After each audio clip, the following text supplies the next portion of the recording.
Try and do something else. Murder, witchcraft and poltergeists await the Most Haunted team as we head back to Tynedale Farm.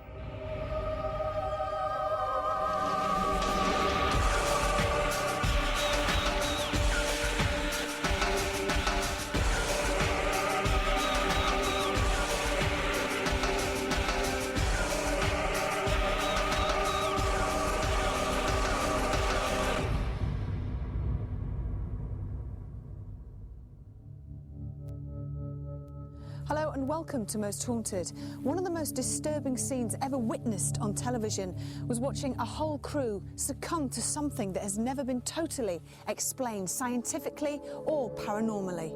Halloween 2004 saw Most Haunted conduct a live investigation at Pendle Hill in Lancashire. This seemingly innocuous area rose to prominence early in the 17th century, as many locals, nearly all women, were accused, tried and even hanged for practicing the dark arts, better known as witchcraft. But were they judged correctly? Were innocent lives lost? And do these so-called witches still haunt the area today? Intrigued by the mystique that this area still holds, we wanted to return, and having already sampled the hostile atmosphere at the neighbouring Lower Wellhead farm, it was time to move on to another apparent witches' coven. But we do so with the events that unfolded on that autumn evening still fresh in our minds. God, this is a horrible place, isn't it? Okay.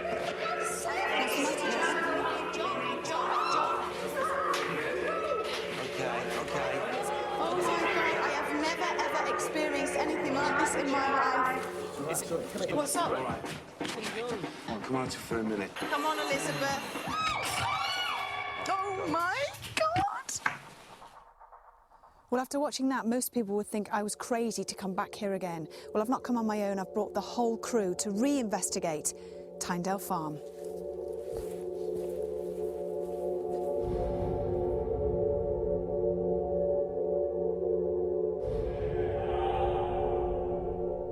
Behind me here is the ominous Tynedale Farm.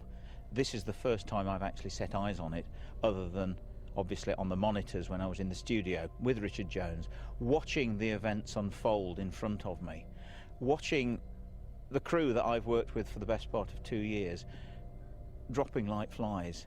I likened it to a battlefield situation. The present owners of the house refuse to come here on their own, but when they're inside, they absolutely refuse to stay on their own. The lonely figure of a ghostly woman has been seen walking in this corridor. She's wearing long, dark robes. When she's spotted, she simply fades away. I was thinking of all sorts of things that I could perhaps bring with me, things that might ward off evil spirits, bits of rowan wood and various things that were used years ago that I could have brought to ward off evil spirits and witches. But do we actually want to ward them off? Or do we want them here? I'm very nervous about the whole thing, as is everyone else. And to be honest with you, I can't wait for dark. I just can't wait to get in there. Heavy footsteps, loud groans, high-pitched screams have all been heard on these stairs and on the top floor, along with the feeling of strangulation and complete and utter disorientation. And it's amazing, this place actually goes back at least 500 years, and it still belongs to the same family that were involved in the Pendle witch trials, when 11 witches were actually sentenced to death here. This belonged to the Nutter family, and of course Alice Nutter was hanged for witchcraft here. Screams of agony have been heard coming from this particular room, but nobody knows why. Something is still there, something remains, and hopefully we're going to find out what later on tonight.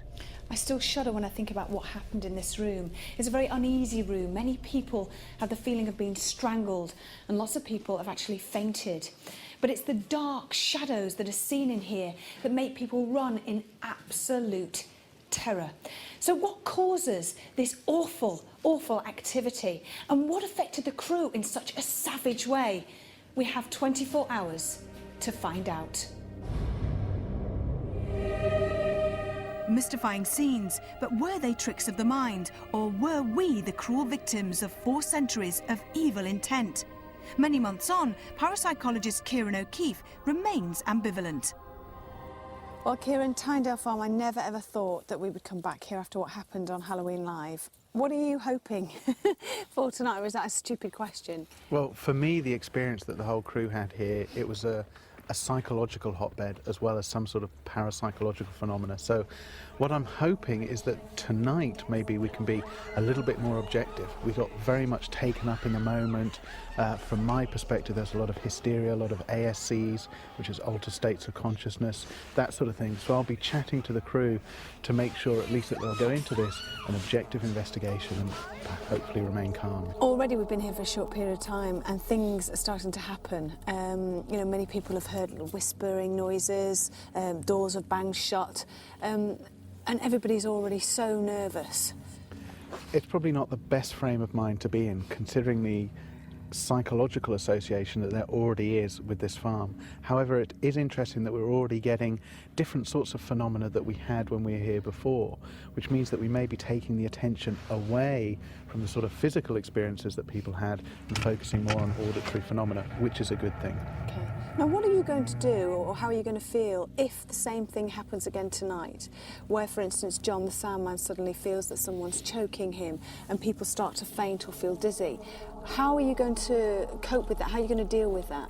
If the same thing happens this evening that happened on the live show, then in terms of my theory, which was that the experiences people were having was more psychological, we can discount that theory and we can say we're looking at something more physical. It's not as a result of anxiety or hysteria, that sort of thing. What we may be dealing with is some sort of physical phenomena and perhaps paranormal. Spiritualist mediums Derek Akora and David Wells were both a party to the terror that has unfolded within these dilapidated but apparently deadly walls. Derek, I'm looking forward, it's Ivy. Don't let them get you. Derek, listen to me. Listen to me. We could wait no longer.